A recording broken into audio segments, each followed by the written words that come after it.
Hello, and welcome back to Pattern Shift in 2025. I'm so glad that you're back, and welcome if this is a first time listen for you. Today, I will be sharing 4 interviews that I had with small businesses that were selling at the Handwerk Beurs, which is the needlecraft fair in the middle of the Netherlands. I will share with you the reason why I'm actually interviewing them, which sounds a little bit odd because I've got a podcast. What more reason do you need? Well, I have an alternative motive, and I'll tell you about that. In the interviews, I actually ask these business owners the same questions, and then at the end, I will combine what I've heard into some conclusions and some ideas and some insights. So here we go. I hope you enjoy this. And if you want to join the conversation, you can send me a message or join the community via patternshift.fm. Have fun. Are you running a textile craft business or dreaming of starting one? Whether you are trying to make a living or something extra on the side, turning from crafter to business owner can be a steep learning curve. It doesn't have to be. With 16 years of experience in running small business in textile crafts and a drive to build a solid alternative to fast fashion, my mission is to provide you with no BS, actionable exercises and strategies in a language that makes sense to you, that you can implement right away so you can organize, build, and grow your business. Don't burn out before you get started. Build a solid base with the help of Pattern Shift podcast and the Javol community and its programs. I have visited the Handwerk Beurs in the center of the Netherlands, which is a needlecraft fair. And I visited last Sunday, which was Sunday, 12th of January. I interviewed a bunch of small businesses that were selling, basically just giving them 3 questions to figure out who they are, what drives them, and all of those kind of quick, important things that I need to know in my quest to support business owners in the needlecraft industry, being clear and honest about my own journey in ethical marketing and branding and finding my balance in my business is going to help you to understand what it is that I think is important in small business. As you probably know, if you're not a first-time listener, I have been struggling and battling social media, loving it as well. It's been, it's just such a crazy ride, isn't it? For a lot of us. So I'm always looking for ways to find new people to welcome into my community in a way that really feels authentic and real and productive. Really thinking it through and then doing some experiments and then taking what I've learned and turning it into something that works. So what has been working for me are 2 things mainly when it comes to marketing communication is my existing customers talk about my work and how they have been enjoying it to other people in the industry, and they then come in my direction, which is my preferred method. I love that. It's real, it's honest, it's warm. I love it. It's human, and it's also quite cheap. It's one of the best ways to do marketing. And then the second bit is that I literally go and talk to people where they're at. So I talk to the business owners when they're working. So that could be in their shop, that could be on a festival, or whatever you might call that, a market. And then I try to make myself not too intrusive. So I was thinking about a way, how can I make this work for both of us? So I'm going to interview them. And I'll do it quickly, and I'll ask them questions that help me get some insight in who they are, what they do, where they are in their journey, if they might want my help or can use my help.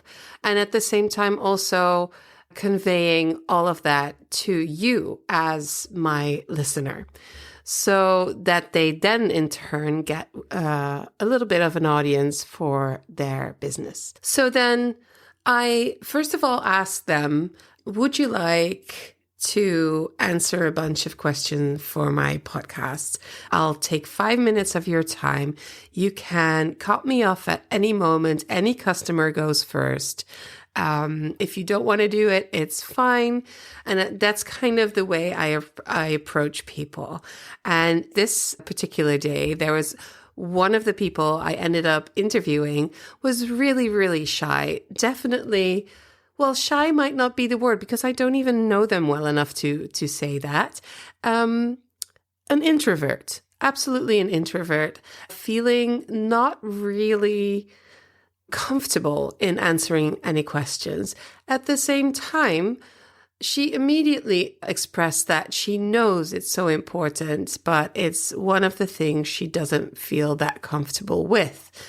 Of course, I then think there's so many things that I could help you with and do for you and figure things out, but that's not why I'm there at the moment. So I have to kind of curb my enthusiasm a little bit. And what I did in this case is I said, you know what, I'm just gonna walk around and I'll come back later and you can think it through if you want to do it or not. And I gave her some gentle nudges. I don't know what I said, but then I came back and she still needed some support. She was working there with somebody else. They were also supporting her in making this decision. The weird thing is, she did a wonderful job. It was so professional. She knew exactly what to say. Sometimes it's not that. Sometimes you just need to kind of take that leap and come from what they call a growth mindset and think about what will happen if I just take that leap and try it. So that was really interesting. And it was a good way to get to know each other, just showing that there was definitely no have to, and I wasn't going to put my microphone under her face and just start talking. So that's not my style. I think if you don't know who I am and I'm walking around there and I'm interviewing, I have a really, really small microphone on my phone. So it doesn't look super professional. And I guess some people might think, I don't know who you are, what the hell you're doing. I'm not interested. But for me, it works that it's not invasive. It's not aggressive. And so that's how I like to do it. Of course, the quality of the sound is not great.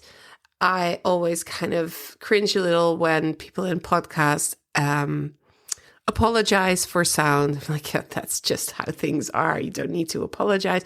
So I'm not apologizing. I'm just letting you know if you're sensitive to creaking sounds, it's not great. The sound is not absolutely fabulous, and I don't think it needs to be. We're on a market, on a fair, so there's people in the background, but there's also a little bit of a creaking noise every now and then. But the interviews are quite short. So that's what I found out, interviewing people, speaking to them where they are, and then moving from that into keeping in touch with them later on, just letting them know that the episode is airing, or also just asking what they need. And sometimes, actually, a bunch of times in these interviews, I got so excited when they started talking about their business that I immediately wanted to share some thoughts with them or some things they might try or ideas. And what happened was, a bunch of these interviews, I just started to talk to them about their business. And I stopped myself and stopped the recording then. And there were just little nuggets of experience that I shared with them or ideas that I shared with them at the spot. And then the idea is that they'll be listening right now, and hopefully they'll listen to some other episodes I made, and hopefully they'll look into my community online and the services that I have to offer on my website. So that has kind of been the way forward for me, because as a business, I don't need that many clients. I just need a few. And I just love talking to people when they're doing what they love doing most. And I'm a huge problem solver. I'm a very creative mind, I can say. So I can be a great partner in all those kinds of things. So it's just, it's my thing. I love it. And I'm really happy to have kind of embraced for myself that marketing is whatever works for you and your customers. And it's not a set of strict rules that you have to follow because everybody else is doing it. And it's always good that you take that to heart yourself as well. So every moment in my business is a moment and an opportunity where I learn. I'm not a guru by any means. I'm somebody with a specific set of talents. I'm creative. I have experience, and I love to help. And all of that I bring together in what I offer. So moving along swiftly, first of all, let me say this, because I wanted to interview her as well a little bit, but the day flew by, and basically, I just have some sound of us meeting at the door, and Françoise of Bad Tattoo Yarn invited me in. She's been one of my clients, and I've loved working with her. I love what she does, and yeah, it's an amazing person. And I wanted to say thank you, Françoise, for inviting me and offering me the little bracelet. You will hear that in a second. It's Dutch, but just for ambiance sake, I'm putting it in. Okay, so I've just arrived. I've parked the car. I've arrived at the Handwerk Beurs, and today I'm going to interview hopefully a bunch of small businesses in fiber crafts and slow fashion to see what they're up to this year and how things are going. So I hope you like this and have fun. Je bent aan het opnemen. Ja. Ik durf altijd te praten. Wil je een bandje rond je pols?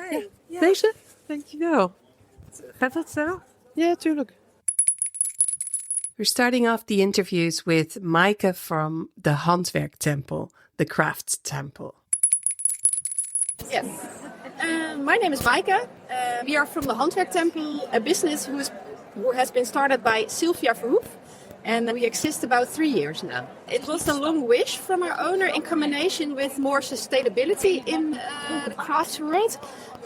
And to make a nice connection between sustainable yarn and accessible for everyone. So we have a big shop with lots of place for workshops, so everyone can join us. You're called the Handwerk Temple, which means craft center? Yes, something like that, yes.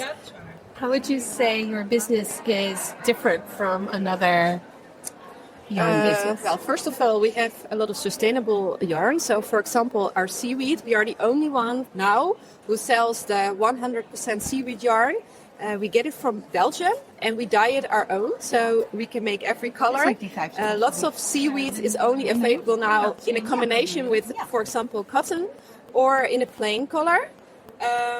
And we have a big shop, a big place where everyone can come and join us for knitting, weaving, spinning, crocheting. And we like to give you advice and really help you with your project and not just sell yarn. We sell the package. Nice. So why should I choose seaweed over cotton? Yeah, for example, cotton is also a really nice yarn, but it is very invasive. It uses a lot of water. there are, how do you say it, chemicals they use to produce, and this is biological produce for as much as possible. We use cornstarch. Cornstarch, Yes. yeah. It's been used to uncolor the seaweed to make it. Yeah. And then we color it back with protein dye. Yeah. But in all, it's less invasive for the planet, and to make everything more sustainable, we need to make use of other resources. Yeah, yeah. And this is I don't know if you can answer this question. What would you say is hard as a small business in this industry? What is a challenge for you? the online business. There's a big business in online shops, and they want to sell you as much as possible for as low as possible. And we try to sell quality and service. So that's kind of the opposite of the online business. And that's what we are standing for, our service, our quality. But that's sometimes hard fight to the online shops. Right. Yeah. So you don't have an online shop, just... We have a shop. People can always email or contact us, and we are happy to send you a package. Yeah. But we are not competing in the online game. No. Interesting. Yes. So interesting. Lovely. Slow world. Better. We have tried to do it. Yeah. But you have to make a lot of costs for your online shop, and you have to make a lot of costs for your physical shop. Yeah, yeah. And that's a hard one. Yeah. So for now, we stuck on the physical shop, but it's still a possibility we are going to start an online shop. Yeah. But it's a balance. Yes. Yeah, it's always And the about amount of time and money and people and everything together. Yeah. Thank you so much for this. And good luck with selling all these beautiful yarns. So that was Maaike at the Handwerk Temple. And we're moving on with Meerte from Frog Mouse Studio. Well, I've talked to Meerte a couple of times before on different occasions. She has the most adorable illustrations for her brand. So definitely check that out. Listen to Meerte. My name's Meerte, and I run a hand-dyed yarn shop called Frog Mouse Studio. What inspired you to start your studio? So I've always been crafting.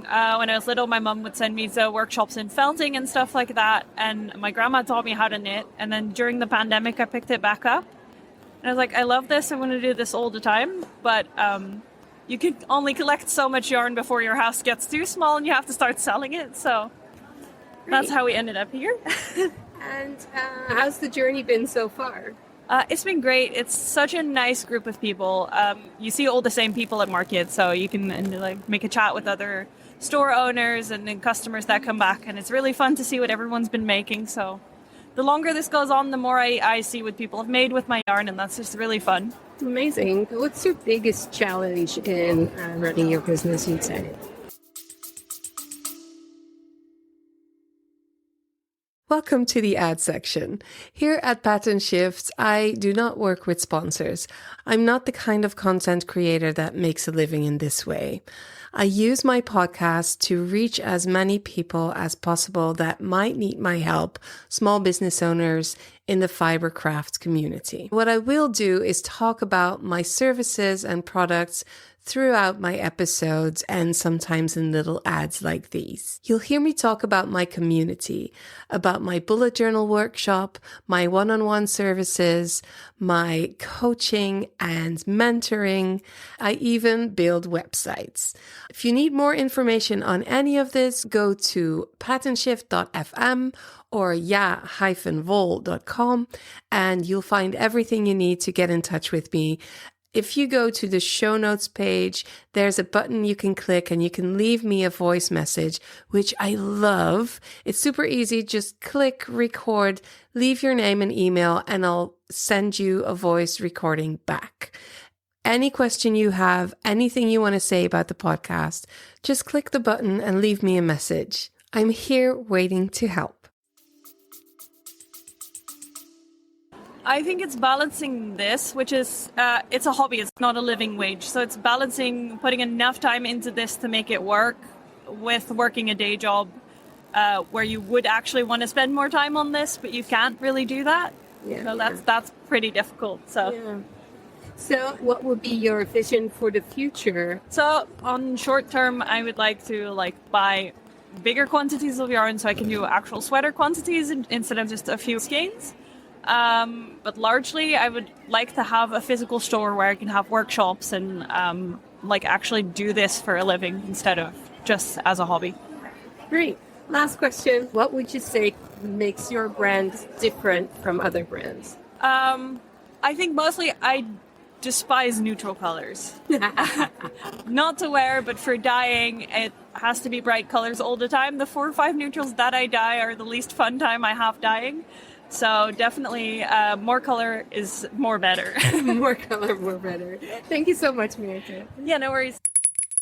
That was Mirte, and definitely more color is more better. So we're moving on with Petra. She is the owner of Wat Wolly. I am Petra Ruiter. My brand is Wat Wolly, which means what do you want? But it's also a pun on wool. Yeah. I'm a hand dyer. I dye mostly sock yarn and a little bit of non-superwash yarns, and I also spin yarn from Dutch wool. And I have a small collection of lead lopi because it matches my hand spot up very well. I love that. Yeah. My favorite name. But it's not about me. So, what inspired you to start your business in the first place? There were 2 reasons. Yeah. One was I couldn't find hand-dyed yarn which suited my projects, so I started dyeing my own. And then Corona happened, and my work stopped temporarily. And I thought, what are we going to do? I'm going to dye yarn. And my husband said, but where are you going to keep all that yarn? Because you will never knit all all that yarn. So why don't you sell it? And I thought, well, why not? Why not? Yeah. Let's see if we can make a business out of this, and I maybe can even live out of it. But that's not the case, but I still like it. So that's the next question, actually. What is your biggest challenge in this business so far? Very Lots of them. lots of them. Yeah, it's So do you want to be able to live from what you do, or is it something extra, or? I would like to live out of it, but I want to sell different things. I'm now mostly living out of from the stockyard. That's the biggest income is from the stockyard, but I would like it to be something else. Right. And that's my biggest challenge. I would like to spin yarn and sell that. So that's actually my last question. What's your vision for the future? Spinning yarn. Spinning yarn and selling yarn. Dutch yarn, local. Well, it doesn't even have to be Dutch, but local yarn. Yeah. From local sheep, dyed by me. Spun. Yes. It'd be nice if I can spin it all and living out of that. But yeah, that's not the case. And it's like the questions I'm going to ask, because the last one is, how is your business different? I dye things I would like to wear and things I like to dye. I wear a lot of music colors, greens, and I'm thinking a lot about pooling because I'm a sweater knitter. Yeah. Not a sock knitter. Right. So I do not want my yarns to pool, so I have a big focus on that. Yeah. So I think that's different. Yeah, a lot of people. There's a conscious way of how you dye your yarn so that pooling is minimal. Yeah, minimalized. Yes, that's correct. Never No. It's minimalized. And I dye some neons because I love dyeing neons, but I'm not one to wear it. Yeah. And I think a collection of non-superwash yarns and some spun yarns from local wool. I think that's different. Yeah. Sounds like a very passionate creator. Yes. Yeah. How's that for the business part? Are you very passionate business? No. Not at all. Because I would like to sell my spun yarn from local wool, but people find it too expensive. Yeah. I don't think it's too expensive. No. Well, it is a lot of money, but I don't think it's too expensive for what you're getting. But I'd rather give it away to someone that's very enthusiastic than selling it for less. Yeah, I'm not selling it for less. There's a lot of education that comes in with the selling. Yeah. I think there's an audience for everything. Yeah. And sometimes it's really hard to acknowledge that the people that you are trying to sell to now might not be that audience. No, I know. And that's But that's very difficult to... completely mindfuck. Yeah, but sorry. I'm really struggling to say I'm not doing zakjak anymore. No more nylon. I don't want this. I'm just going to sell. I think Because- this is going beyond the interview, but Yeah, I'm just okay. going to keep it. Actually, I'm going to stop interviewing. Okay. So thank you. Thank you. And good luck. That was Petra, our hand-dyed, hand-spun yarn. Is there an audience for that? I think so. What are your thoughts? Send me a message and let me know. So lastly, we'll talk to Ingrid. She is running Ikke, which is also a pun kind of brand name. It's basically her name split in two. We did the interview in Dutch. So I'll first start off with the translation of the interview, after which you can listen to us speaking Dutch if you find that interesting. And then after that, I'll come back with the conclusions and some thoughts and ideas for these businesses. Ingrid has only had her business for a year.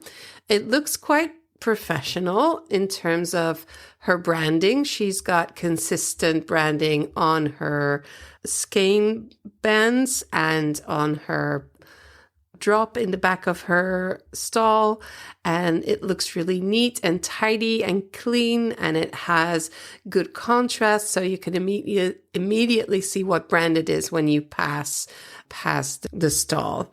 I did notice that she has, because she is actually hand dyeing cotton. This is quite unique in our field, at least where I live, because people usually use wool because of different reasons, but we don't get to see hand dye cotton a lot. So she had that actually on a banner on the side of her stall. I think it would be more visible if it was moved up, because it's definitely a unique selling point for her. She offers 2 different thicknesses, and she starts by designing crochet kits for amigurumi, crocheted animals, and she felt like she didn't have the fun colors that she would see in wool, and so she started to dye them herself. That is how her business started. And then for the future, she's thinking about expanding into designing more clothing kits with yarn and bigger amounts, because obviously as a business, it's better to sell larger amounts at the same time. I got the idea, and I think that she was saying that it's restricted if you're just working with amigurumi. She wanted to move a little bit beyond that, and also offering her yarns to different crafters, not only crochet, but knitters and weavers alike. So here's Ingrid. Ja, ik ben leiding en sponsor en bedrijfsrichting. Ikke. En waarom werd je geïnspireerd om Ikke te beginnen? Ik ben een paar jaar geleden begonnen met haken. En dat vond ik leuk. En toen zag ik hele leuke garen. Maar het is allemaal wol. En dat is niet handig voor beestjes.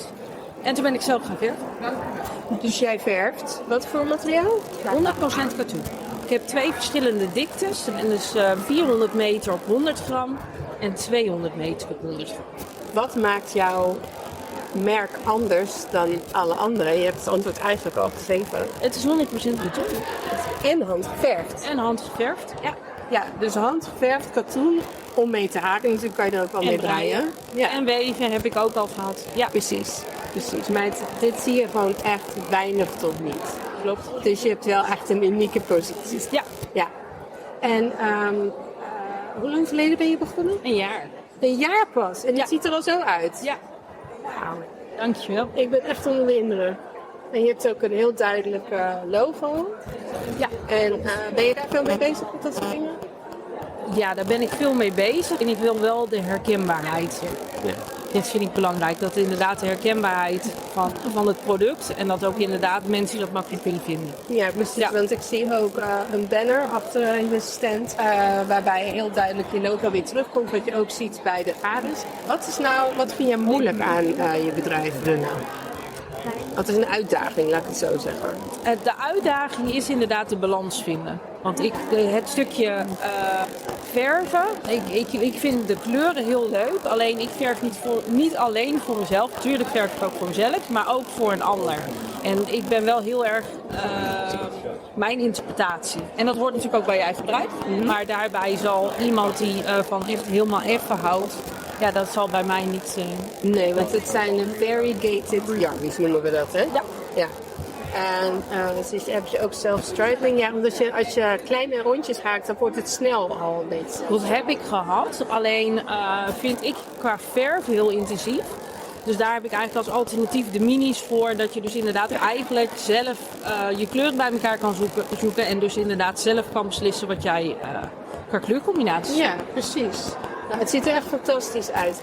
Je bent hier hard bezig, dus heb je doelen voor komend jaar? Of heb je een visie? Waar wil je heen? Ik wil heel graag meer kledingstukken haken en breien. Ja. Meer ook omdat je hebt hele leuke graden en op een beestje staat het heel erg leuk. Maar ja, als kleding, sjaals, mutsen is het net zo leuk. Dankjewel en succes. Dank je. Let's bring them all together. Let's start with Maaike at the Handwerk Temple. What they do is they focus on sustainability. They're offering 100% seaweed yarn. How cool is that? And creating a space for workshop. Their big challenge is competing with online shop that push for low prices over quality. And their vision is finding the balance between their physical shop and the possibility of going online someday. Now, what I got from that conversation was fear about being online and selling online. But what I also heard was that they have this unique product that they are in fact now offering to a limited amount of people, just their community. I think they should definitely look into having an online shop and combining the two. And I don't think it's as scary as they think it is, especially if you have a Shopify web shop that really combines everything with a point of sale system. I love that. It just works seamlessly, and there's limited amounts of work to get it all going. So that was the thing that struck me most in this short conversation. Then there's Meerte from Frogmouth Studio. What she does is she offers hand-dyed yarns in bright, bold colors, and her big challenge is to balance the passion project with a day job. Her vision for the future is offering bigger quantities of yarn so that people can make full projects, and eventually running a physical shop with workshops. What struck me most is that balancing part of passion with a day job. So she's really figuring out, how much money do I push into this? How much is coming out? What is worth pursuing? And what decisions do I make in the future? She would love to offer bigger quantities of yarn, and that means that she is limited in buying the undyed yarn in the amounts that she wants to have. So there's something to learn there and to connect a strategy to. Then next was Petra Ruiter of What... It's hard to say in Dutch when you're speaking English. Wat Wolly. And what she does is she sells hand-dyed and hand-spun yarns, or she wants to do that, but she now also sells hand-dyed yarns and sock yarns and some let lopi, a mix of different yarns. She wants to sell purely spinning hand-dyed yarns in the future. And her big challenge is that to make that financially sustainable, because it is a very valuable product when you first spin it and then dye it, or the other way around. And how can that work? When we were talking, I said, there's always a way. I mean that. I think there's always a customer for what you have to sell. And sometimes the customer is not who you think it is. These kinds of yarns might be amazing for fashion designers or fiber artists, like in another area, the artists that do weaving and need particular yarns. She could potentially spin and dye to order for specific people. So it's not necessarily those crafters that come to a yarn shop that want to knit a sweater. So there's something to work around there. And then lastly, it is Ingrid from Ikke. She sells 100% hand-painted cotton yarns in vibrant colors and different thicknesses.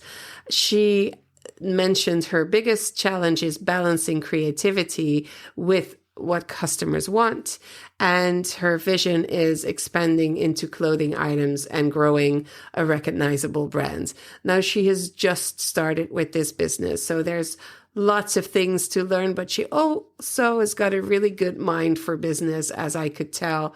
So she's got another job that brings in the money. I think she knows where she's going. It's a matter of making a strategy of how to get to the point where you can do more of what you love and less of that other job. All right. These were the 4 people that I talked to.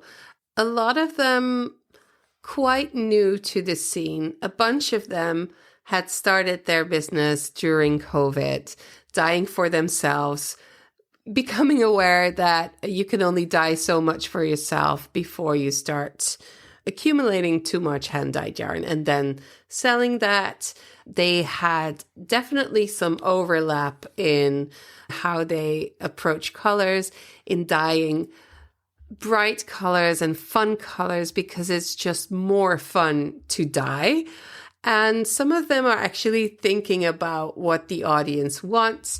Others were more focused on what they love to dye and wear. And there was a little bit of overlap, but also a little bit of difference in that. Lots of bold colors, by the way. So there's definitely some awareness about sustainability in one way or another. Just balancing things out for themselves and in their business. There's always a little bit of an open mind towards being more sustainable. So that was good to hear. Not all of that came across in the interview. Sometimes I had a little bit longer conversations where that was said.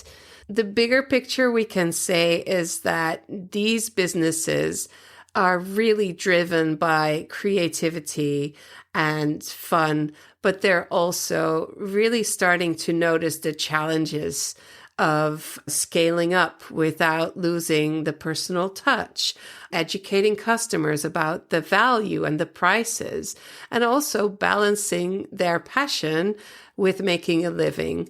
Because some of them really do this as a hobby still and are trying to figure out, or are actually practically at this moment figuring out what it means to spend so many hours and earning this amount of money and what that means to them and their other job or other responsibilities. So these conversations really reminded me why I love doing what I do. I remember myself at that point so well. And I also remember the drive that I had to figure it out, to go on this trial and error. And perhaps if I do this, perhaps if I do that, and then building things on top of other things and figuring it out. And it's just amazing, but also so much hard work, to a point where sometimes it gets so much hard work that the fun and the creativity of it is pushed to the back. And that's where I come in, and that's where I now am in my happy place and listening to them and thinking, okay, we can work with this. We can work with this. There's so many things that we can do to get you to that next level, or just get things clear for you. Basically building routes or a strategy, or figuring out what your goals are, or even figuring out what the hell a goal is in business, because sometimes that's where we start, just really figuring out the basics, and we can do it as we go, which I have done. But now I know some shortcuts, and I'm really itching in these conversations to I'm almost jumping on them like, let's sit down and work at this. And sometimes I invited them for a call so that we can talk about it some more. I have such a weird business for people in this industry because they're not at all used to like mentoring, teaching, coaching in terms of business. That's not really a thing. It might be in the corporate world, but that's not at all what I do. What we know of business coaching, I have a different approach. And so I'm trying to sell my product to people that don't really know that they might need it. I'm making it really hard for myself. I could do so many other things, but I want to do this because it really excites me. And I hope that you've been inspired by their stories as well, and that you want to join in on this conversation. You can do so by reacting to the podcast and just talking to me, or joining our community on vol.com, or just patternshift.fm for that matter. You'll find it there as well. And if you join our community, you'll get in a place with other people that are going through the same thing. And let me tell you, there is so much we can learn from each other without even getting into each other's spaces. Because sometimes people like us feel a little bit scared. They're introverted. They're shy.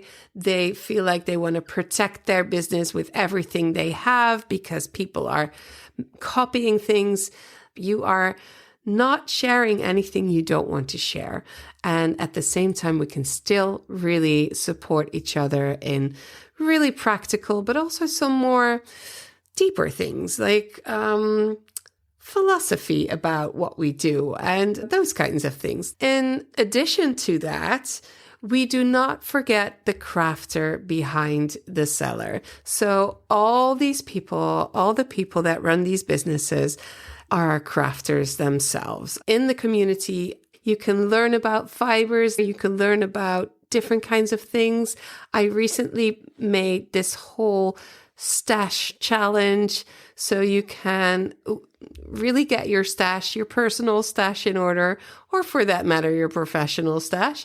So there's a lot of fun in the community. It's a really low entry. Feel free to join and hang out with us. And if you want to work with me to figure things out one-on-one, that's definitely a possibility. And of course, I do bullet journal workshops because I think if anything, start by organizing your life and your work and being mindful about it. And the bullet journal is the best method to do it. So I have bullet journal workshops as well. All right, I'm wrapping it up. Thank you so much for listening. And if you want to invite me to any fair, market, or whatever, let me know and I'll be happy to come over and interview you and your peers. Bye.